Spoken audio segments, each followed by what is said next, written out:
Page 33, Boom Boom. This is kind of a fun piece. At the top of the page, they're introducing a thing we call accidentals.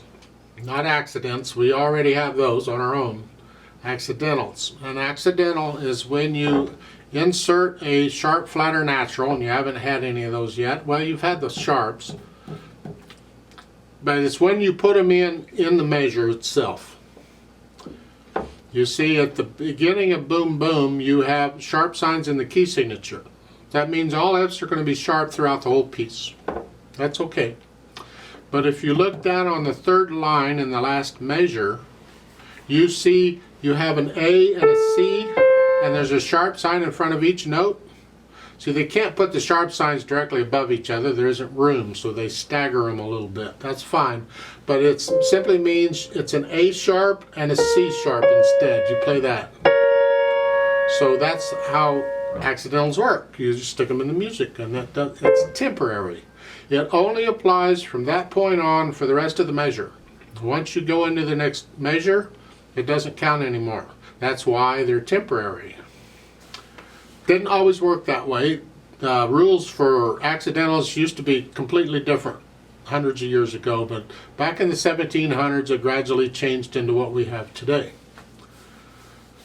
And that's accidentals. That's sharps. We'll get to the flats and the naturals too eventually, but that's sharps. So in Boom Boom, we got 4/4 time, one sharp in the key signature, it's in G major. We have, it just goes down through the page, there's no repeat sign, if it has a pickup beat, we're coming in on beat 4. Well, that means there needs to be another measure somewhere with 3 beats in it, and Faber is notorious for not doing that. However, if you look down at the last measure here at the bottom, the last measure has 3 beats in it, so they got it right. Because the few previous ones they've done, they didn't get it right. This is correct. This is how it should be. So the first 3 beats are that measure at the bottom, and then the 4th beat is the pickup measure. We come in on beat 4 is what I'm saying. That's the left hand. I want to talk right hand first. So here, notes and fingering and rhythm is what we're after. You're starting here at thumb, and that puts you in this position. So it's 1 and 2 and. We got 8th notes. 1 and 2 and 3 and 4 and. The next measure, you have a rest on beat 1. 1 and 2 and 3 and rest and. You do that again.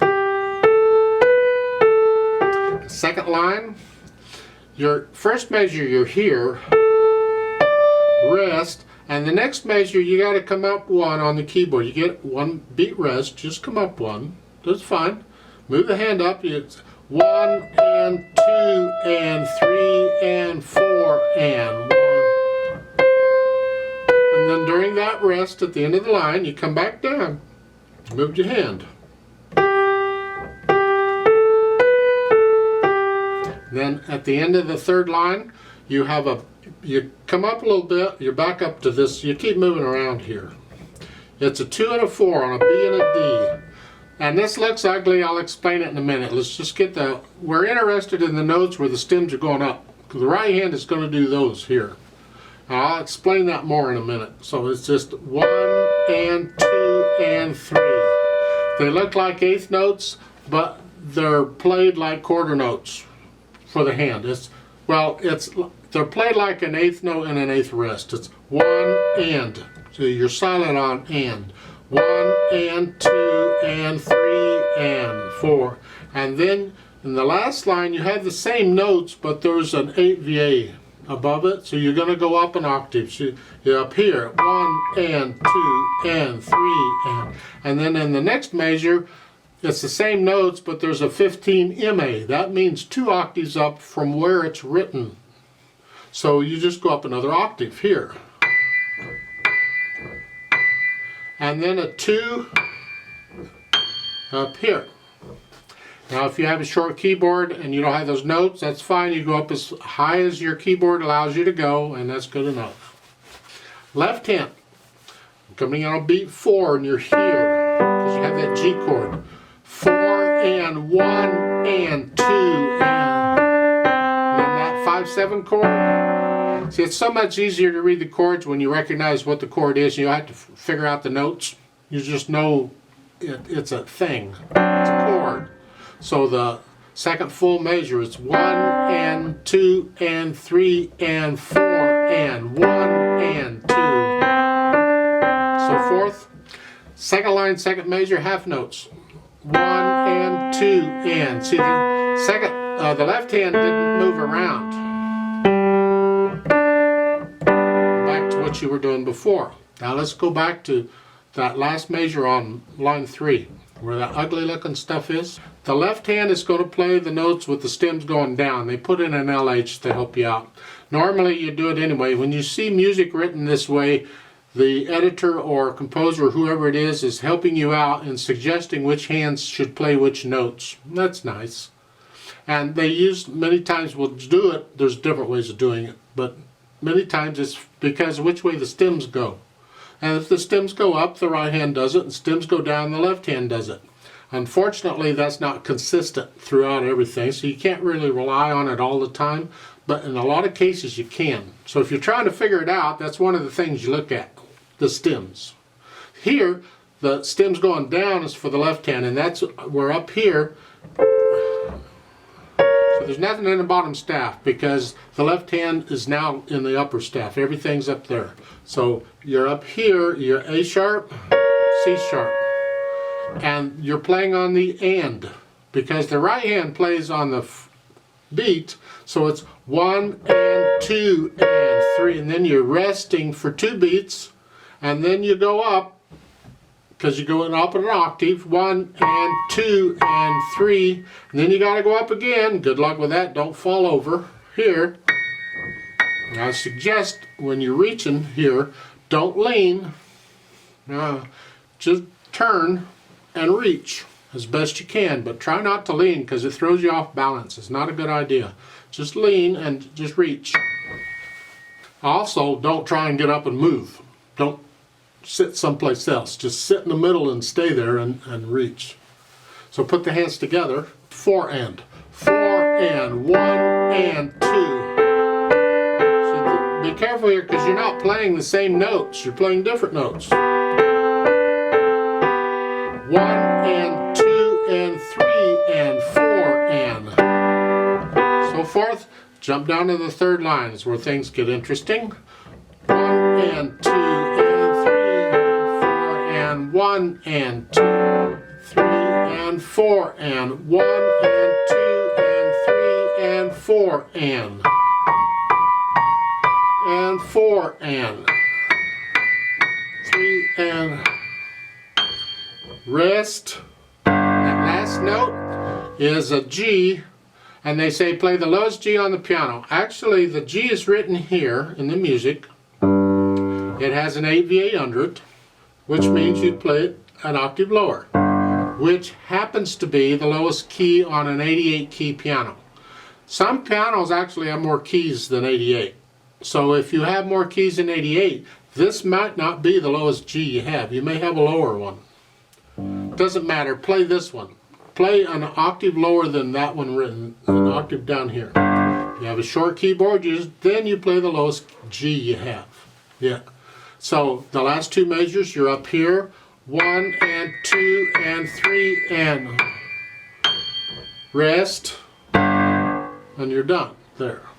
Then we add the articulation. Well, we have accents. Boom. Give them a little extra oomph. The slur, and the staccato. Light wrist staccato. Slur. Accents. Slur.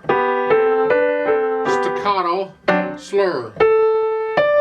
Now, play this legato as you can. Just connect it. Now we're back. Lift up before you do that note. It's like taking a breath. It's a new phrase. The phrasing isn't marked. Take my word for it. It's a new phrase. Rest staccato. And then these, play them legato except the last note is staccato. Move it again. Staccato. staccato, and an accent and a staccato. Just oomph. Give a little extra oomph. When you can get that, by the way, work out all the hesitations you're having, because you probably hesitate here and there. Just practice those spots, because the beat needs to be steady. It doesn't have to be fast, but it needs to be steady. And you can get that, then we put in the dynamics. Moderately loud, that's to the melody.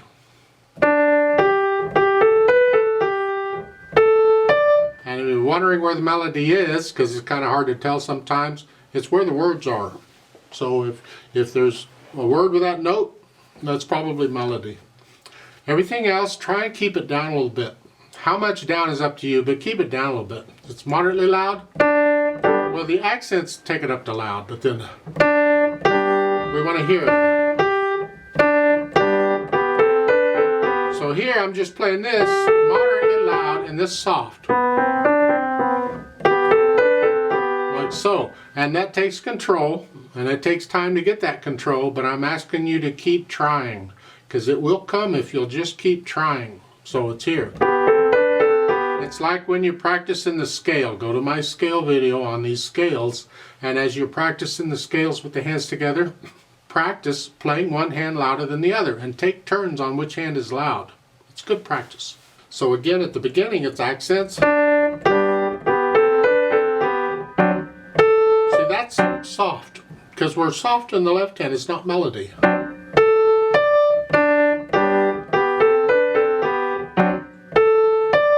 Now it's the right hand we want to hear. Keep the left hand soft.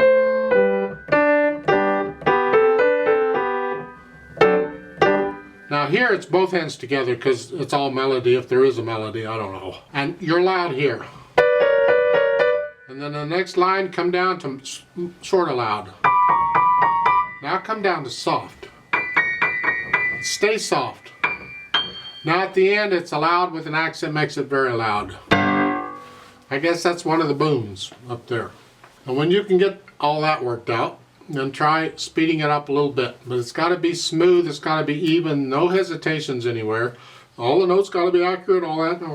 They give you a metronome range up. It's up to you. That's only a suggestion. What is your happily?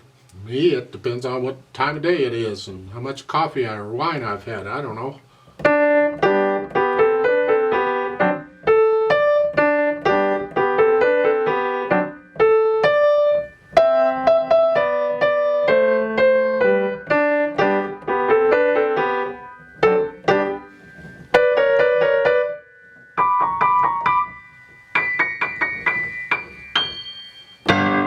Something like that. That's my impression of it. Good. I would prefer you learn it first and then make it yours. Get into the music and start feeling this music. It's a happy piece. Boom, boom. Isn't it great to be crazy? Well, okay. I won't get into that, but I would like to play it with you very, very slowly to double check the notes and the rhythms. I'm not going to do dynamics or anything. We're going to go real slow. I will do the accents and the staccatos though. I'll give us 3 counts. 1 and ready and go and.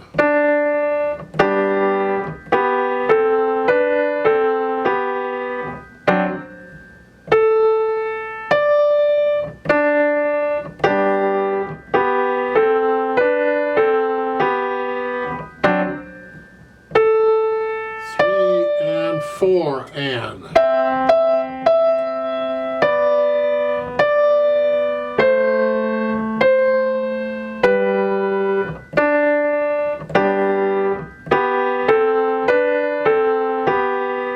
One and 3 and 4 and 4 and 4 and